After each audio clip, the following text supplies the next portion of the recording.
네, 오늘은 마태복음 4장 12절 한 절 말씀 중심으로 예수님 안에서 새 출발이라는 제목으로 하나님의 말씀을 상고하고자 합니다. 우리 예수님께서 저와 여러분의 구원을 위한 구원 사역인 공생의 사역을 시작하시기 전에 영들이 매우 바삐 움직이는 역사와 장면과 임재가 나타나는 두 가지 사건을 우리 예수님이 먼저 경험하셨습니다. 어떤 사건이었습니까? 하나는 성령이, 거룩한 영, 성령이 비둘기 같이 예수님 위에 임하시는 요단강 예수님의 세례 사건이었죠. 그리고 또 다른 하나는 성령으로 충만하여서 성령에 이끌려서 자발적으로 광야에서 마귀에게 시험을 받으신 사건입니다. 예수님이 시험 받은 사건은 저와 여러분처럼 약해서 미혹받아서 시험 받는 것이 아니고 성령에 이끌려서 자발적으로 광야로 가셔서 저와 여러분을 대신해서 시험을 받으신 그런 점에서 예수님이 당한 시험과 저와 여러분이 당하는 시험은 동기와 시작 측면에서 큰 차이가 있다고 할 수 있겠습니다.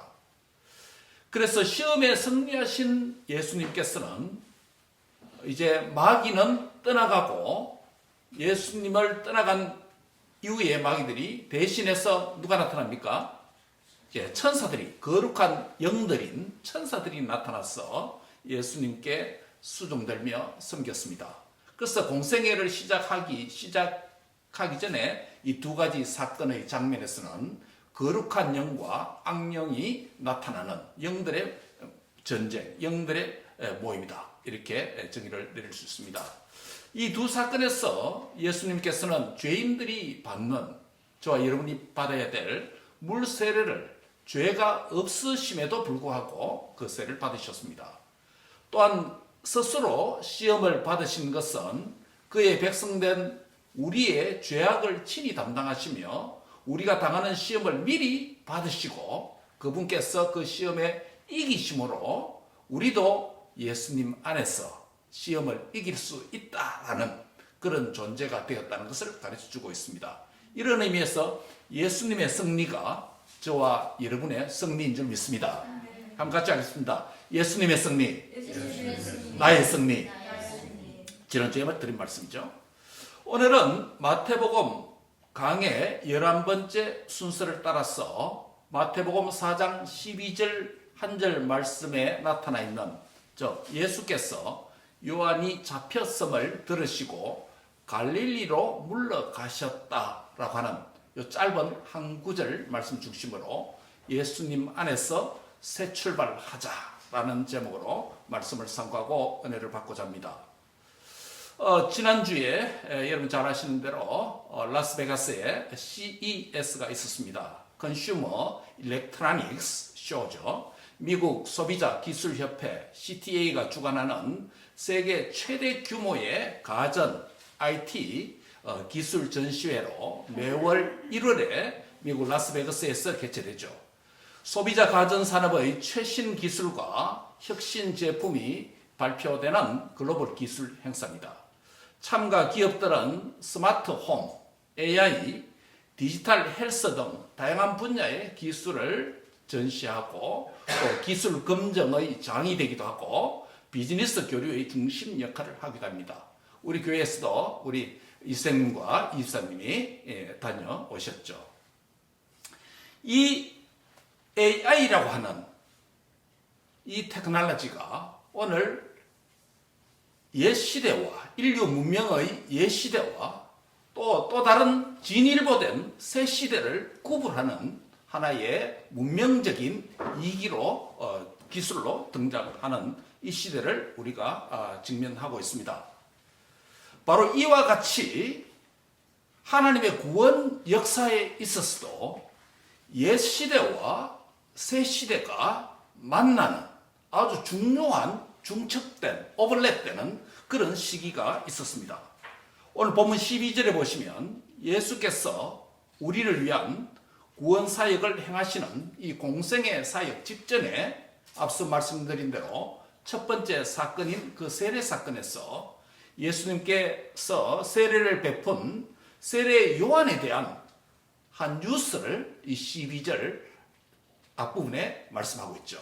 무슨 뉴스입니까? 요한이 잡혔다는 정보입니다. 요한이 잡혔다는 뉴스를 듣습니다. 세례 요한의 사역 기간 동안에 요한은 광야에서 약대 털옷을 입고 허리에는 가죽띠를 띠고 메뚜기와 석청, 야생꿀을 먹으면서 그렇게 생활을 광야에서 했습니다. 유대 광야에서 그가 외친 메시지는 회개하라 천국이 가까웠느니라 라고 하는 3장 2절에 있는 이 메시지였습니다. 모이던 사람은 요한의 말씀 선포 앞에서 자신들의 죄를 회개하고 또 자복하고 세례를 받게 되었죠. 그런데 그 무리들 가운데 바리새인들과 사두개인들, 당시에 율법을 꽤나 안다라고 하는 대표적인 종교 엘리트들 계층들이 왔는데 그들에게 요한은 뭐라고 말했습니까? 독사의 자식들아, 누가 너희를 임박한 하나님의 진노를 피하려고 하더냐? 카랑카랑한 목소리로 그들의 죄악을 지적했습니다. 이미 하나님의 진노와 심판의 도끼는 나무의 뿌리에 놓였다라고 선포하므로 그들은 도무지 회개하지 않기 때문에 심판을 받아야 될 당연한 대상과 존재라는 것을 세례 요한이 그들에게 선포했죠. 이때가 세례 요한의 사역의 전성기라고 할 수 있습니다. 그런데 요한은 지금 권력자들에게 잡혔습니다. 감옥에 투옥되어 있습니다. 이 소식을 오늘 본문 상반절에서 예수님이 들으셨다라고 말씀을 하고 있습니다. 이어서 오늘 본문 12절 하반절에 보면 두 번째 뉴스가 보도되고 있습니다. 어떤 뉴스입니까? 이 뉴스는 예수님에 대한 뉴스입니다. 요한의 투옥 소식과 함께 예수께서 움직이기 시작하신다라는 뉴스입니다. 예수께서 일하시기 시작한다는 소식입니다. 그런데 요한에 대한 투옥 소식과 예수님의 움직임에 대한 이 소식은 우리에게 무엇을 보여주고자 하는 것일까요? 무엇을 암시할까요?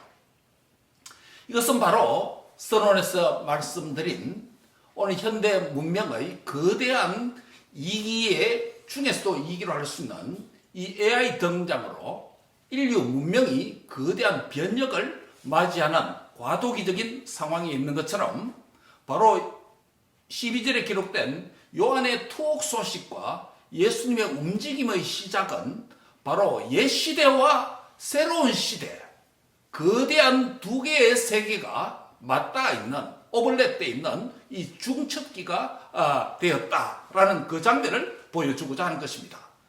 구약의 마지막 인물로 대표되는 분이 누굽니까? 바로 세례 요한입니다. 구약의 모든 선지자와 제사장의 직분을 종결짓는 자가 구약의 마지막 인물이 세례 요한입니다. 역사의 뒤안길로 세례 요한은 이제 접어들게 됩니다. 대신에 신약의 거대한 새로운 시대의 첫 인물로서 하나님 나라의 거대한 구원 역사의 새로운 흐름을 주도하는 새 시대의 첫 인물로 누가 등장합니까? 예수님이 우리 주 그리스도께서 메시아로서 움직이기 시작하셨다는 사실입니다. 이것은 옛 시대와 아브라함과 다윗의 자손으로 오신 예수 그리스도의 새로운 세계, 새로운 시대, 새로운 나라가 임했다고 하는 두 시대가 오버랩되면서 중첩되면서 교체기가 되었다라고 우리에게 말씀하는 것입니다.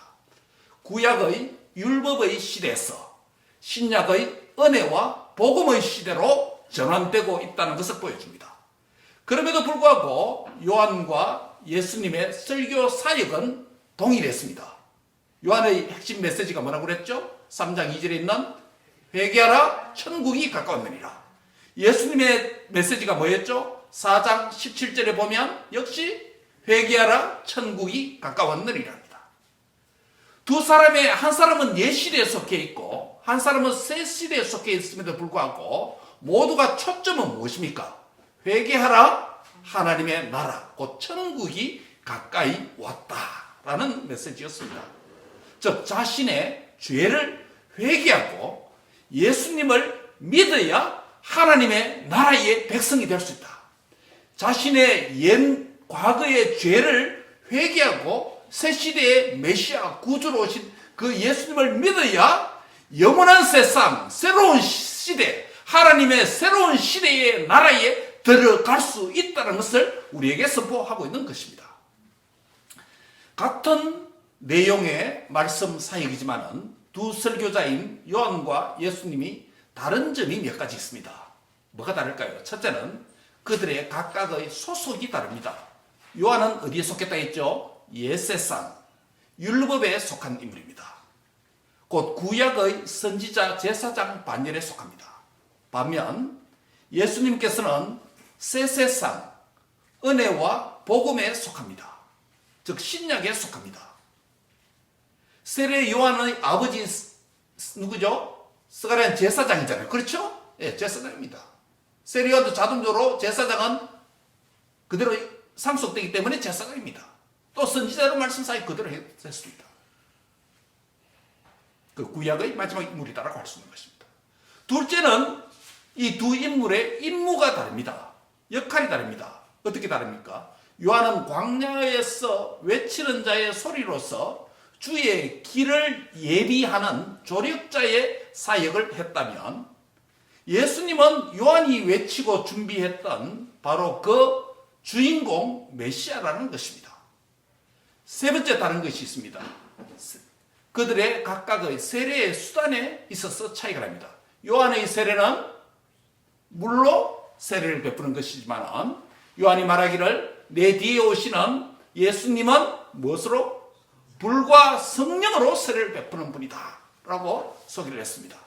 즉 말씀 사역은 동일한 메시지를 정했을지라도 그들의 소속과 그들의 임무와 그들의 세례의 수단은 완전히 다른 차원에서 새로운 시대를 도래하는 우리 주 예수 그리스도께서 일하시기 시작한다. 공생애가 시작되었다라는 것을 말씀합니다.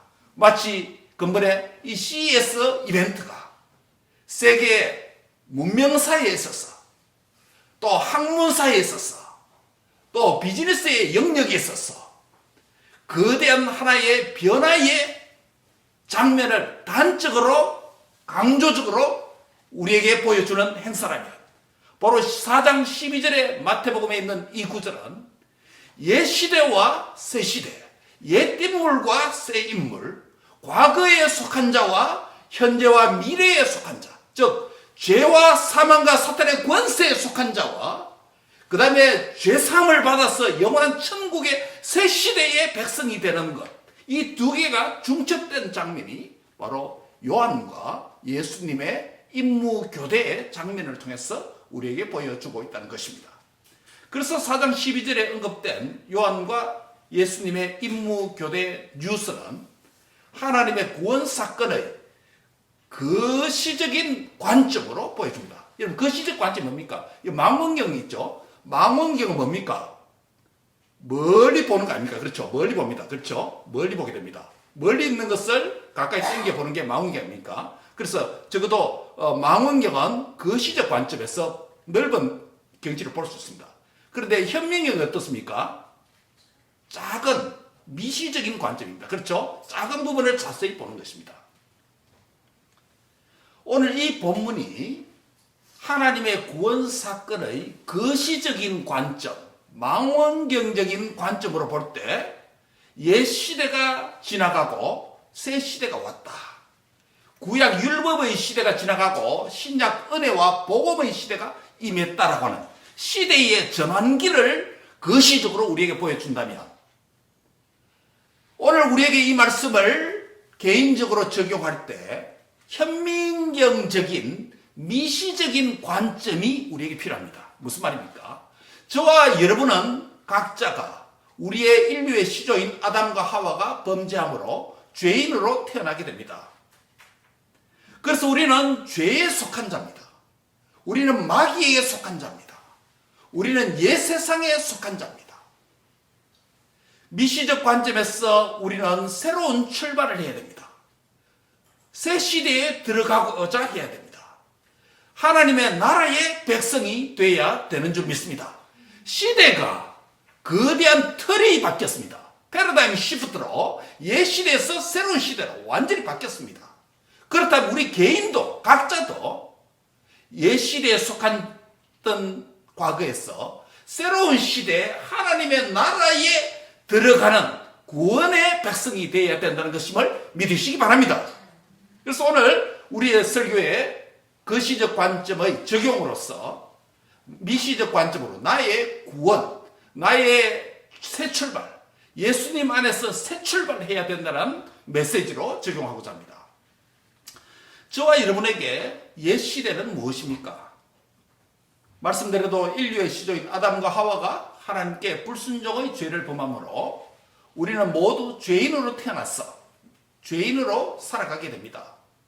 그런데 불행한 것은, 안타까운 것은 자신이 죄인인 줄도 모르고 산다는 데 더 문제가 있습니다. 우리의 죄와 죄인된 우리는 율법의 통치와 그 영향 아래 있었습니다. 즉 율법은 우리 같은 죄인을 정죄합니다. 그리고 율법은 판단합니다. 죄의 삭선, 죄의 결과는 뭐라고 말합니까? 사망이다라고 선언합니다. 죄 때문에 죽은 자가 됐다는 것입니다. 건강이 없어서 못 먹어서 사고 나서 죽었다는 말이 아니고 죄 때문에 죽었다고 말합니다. 죄 때문에 죽었다는 의미는 육체적 죽음뿐만 아니라 거룩하신 하나님과 완전한 단절을 의미합니다. 즉 하나님 나라의 구원, 영원한 천국과 단절되어 있다는 것을 의미합니다. 그렇기 때문에 우리는 옛 시대에 속한 자이고 죽음에 속한 자이고 율법에 속한 자이고 과거에 속한 자입니다. 그런데 이러한 죄인된 우리가 스스로 하나님께 나아갈 수 없고 그 하나님을 만날 수도 없습니다. 왜냐하면 차원의 다른 세계에 있기 때문에 그렇습니다. 죄인된 우리가 거룩하신 하나님의 임재 앞에 감히 설 수가 없기 때문입니다. 얼마 전에 제가 한 예화로 소개한 있는데 초신성, 슈퍼노바라고 하는 거대한 별이 폭파된 것을 나사에서 관측한 적이 있습니다. 그 초신성 앞에 우리의 눈으로 육안으로 떠서 그걸 볼 수 있겠습니까? 태양보다 몇만 배 더 강한 그 빛입니다. 우리가 여름 자기라는 캘리포니아의 태양조차도 맨눈으로 떠서 바라볼 수 없지 않습니까? 그래서 선글라스를 끼는 게 아니겠습니까? 영적인 것도 마찬가지입니다. 죄인된 우리가 점도 없고 흠도 없으신 그 거룩한 영광의 하나님 앞에 감히 설 수가 있겠습니까? 나갈 수 있겠습니까? 불가능합니다. 하나님과 그분의 영원한 생명과 단절된 자이기 때문에 현세에서는 죄인으로 살고 죄인인 줄 알지 못하면서 죄인으로 살고 내세에서는 영원한 지옥의 형벌을 받는 운명으로 살 자가 된 것입니다. 그런데 하나님의 새 시대가 이제 도래했습니다. 예수님을 통해 하나님의 은혜와 복음의 시대가 저와 여러분에게 임했습니다. 예수님은 하나님과 영생에 이르는 유일한 길이며 유일한 진리며 유일한 생명인 줄 믿습니다. 예수님은 죄와 사망을 당한 저와 여러분 사이에 하나님과 우리 사이에 화목케 하시고 화평케 하시는 용서와 속죄의 복음을 가지고 새 시대의 주인으로 우리에게 임하신 것입니다. 예수님이 죄인이 받는 물세례와 마귀의 시험을 받으신 것처럼 우리 또한 우리의 죄악을 친히 담당하시고 십자가 죽음의 세례와 부활의 세례를 통해서 용서와 구원의 길을 저와 여러분에게 허락해 주셨습니다. 여러분 세례가 무엇입니까? 주님과 함께 물속에 잠기는 것 아닙니까? 그렇죠? Emerging with Him. 또 물에서 나옵니다. 그렇죠? 세례는 받고 나옵니다. 그렇죠? Submerging. submerging with him, emerging with him. 물에 그와 함께 예수님과 함께 죽고 예수님께로 사는 것 아닙니까? 그게 십자가 부활 아닙니까? 그렇죠? 예수님과 함께 십자가에 죽고 예수님과 함께 살아났어. 주님이 우편에 주님과 함께 앉아있는 저와 여러분이 된 줄 믿습니다. 그게 에베소 2장 5절 6절 말씀 아닙니까? 그래서 은혜와 성령의 법, 곧 하나님의 나라의 법이 이제는 믿는 우리를 다스리는 은혜의 사람이 된 줄 믿습니다. 이로써 우리는 하나님의 나라의 새로운 질서에 속한 자가 되었습니다. 이러한 주 예수님을 여러분이 믿고 있습니까? 아멘입니까? 누구든지 예수님을 믿으면 구원과 생명을 얻어서 영원히 새로운 시대에서, 새로운 나라에서, 새하늘과 새 땅에서 영원토록 살 줄 믿습니다. 주 예수님을 믿는 자는 바로 옛 시대에서 새 시대로 들어온 자가 됐습니다. 어둠과 사망에서 빛과 생명으로 옮긴 바 된 줄 믿으시기 바랍니다. 할렐루야. 이러한 우리의 존재를 향하여서 고린도 후서 5장 17절에는 이 새로운 존재를 뭐라고 설명합니까? 그런즉 누구든지 그리스도 안에 있으면 새로운 피조물이라. 이전 것, 옛 시대, 과거, 율법에 속한 것, 마귀에 속한 것, 세상에 속한 것은 다 지나갔으니 보라 새 것이 되었도다. 예. New creation. We are new creation in Christ. 아멘. 그리스도 안에 있는 저와 여러분은 새 것이 되었습니다. 예수님 때문에 새 것이 된 줄 믿습니다. 2026년도 1월 1일이 되었기 때문에 새 것이 된 것 결코 아닙니다. 날짜가, 시간이, 원력이 우리의 존재를 새 것으로 만든 것입니까? 전혀 그렇지 않습니다. 시간 때문에 새로운 존재가 된 것 결코 아닙니다. 속지 말아야 됩니다.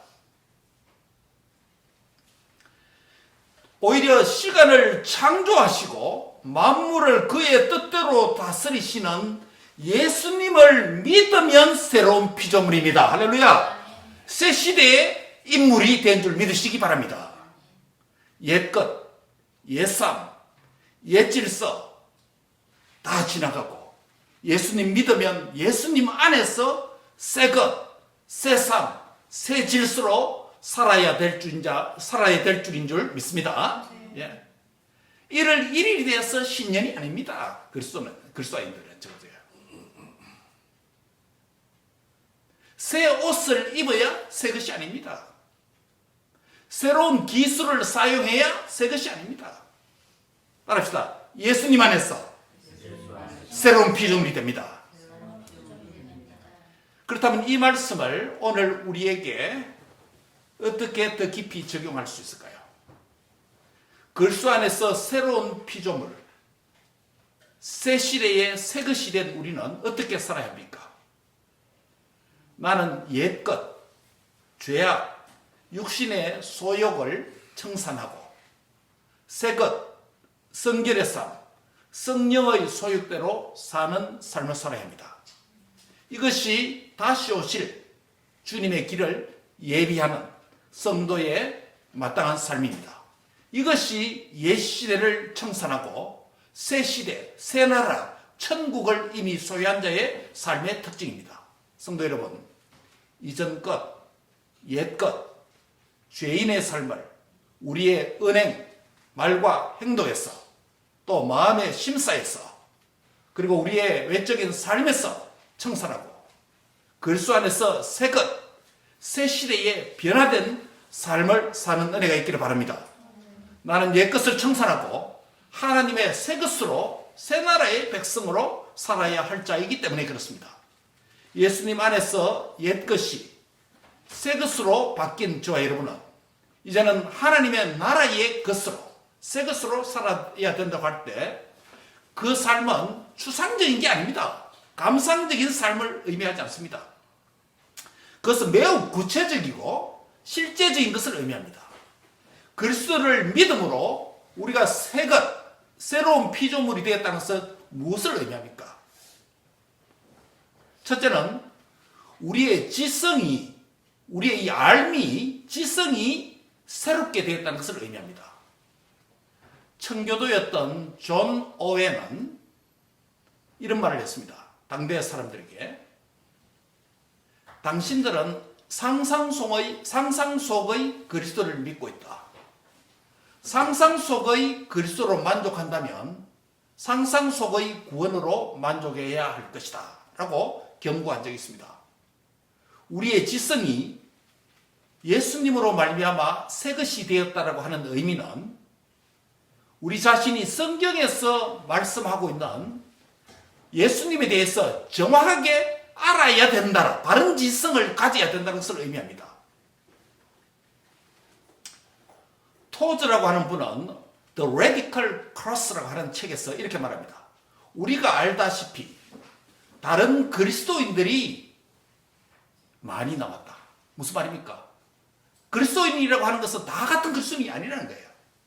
매우 다른 이질적인 성경에서 이탈한 그리스도인들이 오늘날 너무 많다는 거예요. 예를 들면 낭만적인 소설가가 만들어낸 낭만적인 그리스도인이 있다. 절반만 회심한 즉 막 뛰어다니는 카우보이처럼 카우보이 스타일의 감상적인 그리스도인이 있다. 책이나 꽤 읽었다고 하는 지식인 철학적인 그리스도인이 있다. 유약한 시인의 포근한 그리스도인이 있다. 최우수 선수로 이름을 날리는 근육질 그리스도인들도 있다. 그러나 참된 그리스도인은 성경에서 말씀하고 있는 그리스도에 대한 바른 지성, 바른 암, 바른 이해가 필요하다는 것입니다. 이런 말이 있습니다. 예수님, 복음, 교회가 그리스에 들어와서는 뭐로 바뀝니까? 철학으로 바뀌고, 로마에 와서는 정치로 바뀌고, 미국에 와서는 복음과 교회가 기독교가 와서 무엇을 바뀌었다는 말이 있습니까? 비즈니스가 된다. 웃지 못할 말이 있습니다. 오늘 그리스도도 지역과 문명에 따라 그리스도의 이미지가 성경에서 이탈된 그리스도가 만들어질 뿐만 아니라 그 그리스도를 추동하는 이질적인 다른 그리스도인들도 만들어진다는 것이에요. 다 무엇에서 이런 현상들이 일어난 것입니까? 지성이 성경에서 벗어났다는 것입니다. 예수님에 대한 바른 지성이 필요하다는 것입니다. 하나님에 대한 알미 바로 되어야 된다는 것입니다. 삼위일체 가운데 두 번째 위격이신 그리스도이신 성자 예수님, 그분이 어떤 분입니까? 그분은 하나님의 어린 양으로 오셔서 세상 죄를 친히 담당하신 분입니다. 그분은 성결의 영으로서 죽은 자 가운데서 다시 살아나셔서 하나님의 아들로 증명되셨습니다. 하나님의 어린 양으로 오시되 완벽한 인간으로 완벽한 하나님으로 오셔서 하나님과 저 사이에 우리 사이에 유일한 중보자가 되시고 죄는 없으신 그분이 저와 여러분의 죄 문제를 해결해 주셔서 새 시대를 우리에게 선물로 주신 분입니다. 현대 많은 그리스도인들인 그리스도의 부활의 영광에 참여하는 것을 즐기고 더 좋아합니다.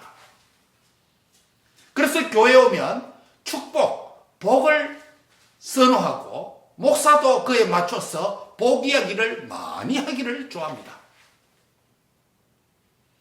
성도도 신년이 되면, 소위 신년이 되면, 새해가 되면 축복, 복을 입에 달고 다닙니다. 새해 복 많이 받으세요. 그렇지 않습니까? 엄격하게 말하면 그리스도 안에서 해피 뉴 이어죠. 이게 생각납니다. 일본에 복음을 전할 때 초창기 선교사님 중에 한 분이 미국의 선교사님이었는데 누구냐면 윌리엄 클라크예요. 닥터 윌리엄 클라크예요. 그분이 누구세요? 되면 홋카이도 대학을 설립하신 분인데 지금은 부캐드 대학이 아주 미국 국립대학으로서 아주 좋은 대학입니다. 거기에 가면 윌리엄 클라크 박사의 동상이 있습니다. 그 당시에 윌리엄 클라크 박사 밑에서 태어난 제자들 가운데 7명 대표 제자인데 그 대표적인 한 명이 누구냐면 오늘날 그리스도인들에게 널리 회자되고 있는 일본의 유명한 지성인이고 탑 그리스도인 레벨에 있는 경건한 신앙인 우찌무라 간조입니다. 그 7명의 리스트들이 제가 일본 당일성에 가서 그 대학에서 라이브러리에서 카피한 머티리얼을 본 적이 있습니다. 그런데 그 윌리엄 클라크 박사의 동상에 보면 이런 문구가 있습니다. Boys, be ambitious. 그런데 원래는 윌리엄 클라크 박사가 뭐라고 했냐면 그 말이 아니고 Boys, be ambitious in Christ라는 말이 있었습니다. 그런데 하나님 믿지 않는 후세 대학 설립자들 또 관련된 자들이 in Christ 문구를 빼버렸습니다. 그냥 boys, 소년들이요 야망을 가져라 뭐 그 정도예요. 오늘날 우리도 새 시대의 백성으로서 성경적인 그리스도관과 그분의 복음에 대한 건강한 바른 이해를 가져야 될 필요가 있습니다. 예수 없는 복, 예수님 없는 그리스도 밖에서 해피 뉴 이어, 문화적인 인사에 불과합니다. 진정한 해피 뉴 이어 뒤에 뭐가 필요합니까? In Christ예요. 새해 복 많이 받으세요. 그 앞에 예수님 안에서 예수님과 함께함으로 새해 복 많이 받으세요. 사실은 그래야 맞습니다. Boys be ambitious 이 문구만 남은 게 아니라 Boys be ambitious in Christ. 예수님 안에서 꿈을 꾸세요. 예수님 안에서 야망을 가지세요. 예수님 안에서 여러분의 드림을 성취하세요. 예수님 안에서 복을 받으시기 바랍니다. 예수님 안에서 새해를 맞이하시기 바랍니다. 예수님 안에서 이전 것은 지나갔으니 보라 새 것이 된 줄 믿습니다. 네, 바로 이것입니다. 예수님을 믿는다, 그리스도인이 된다는 것은 추상적인 막연한 존재가 아니라 매우 구체적이고 실제적이어야 합니다. 특별히 어디에서요? 우리 지성의 영역에서 그리스도를 바로 알고 바로 믿는 은혜가 있기를 바랍니다. 마지막으로는 예수님을 믿는 우리는 우리의 의지와 감정에 있어서도 새 것이 됐다는 것을 깨달아야 합니다. 무슨 말입니까? 인격을 구성하는 것은 보통 우리가 3요소로 합니다. 지성, 감성, 의지. 그렇죠? 지성, 의지, 감정. 이 세 가지로 합니다. 지성은 말씀드렸습니다. 지성이 새로워야 될 뿐만 아니라 의지와 감정조차도 새롭게 되어야 됩니다.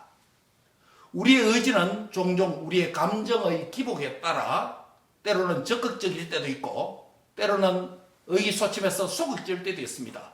의지가 들락날락 한다는 것입니다.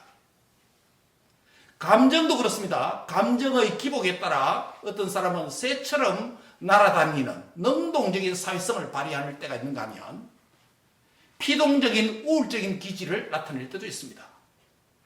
이러한 그리스도인들을 향하여서 토저는 이렇게 말합니다. 일시적인 충동이나 갑자기 떠오르는 생각에 살아가려고 애쓰는 그리스도인들 또는 기복이 심한 감정의 바다를 항해하며 천국에 이르기를 바라는 그리스도인들은 아주 나쁜 실수를 범하는 것이다. 감정에 의존하여 사는 그리스도인들은 잘 사는 것이 아니며 오래 지속할 수도 없다라고 말합니다. 여러분, 감정이 무엇입니까? 인간은 감정의 동물입니다. 근데 그 감정도 새 것이 되어야 된다는 것입니다.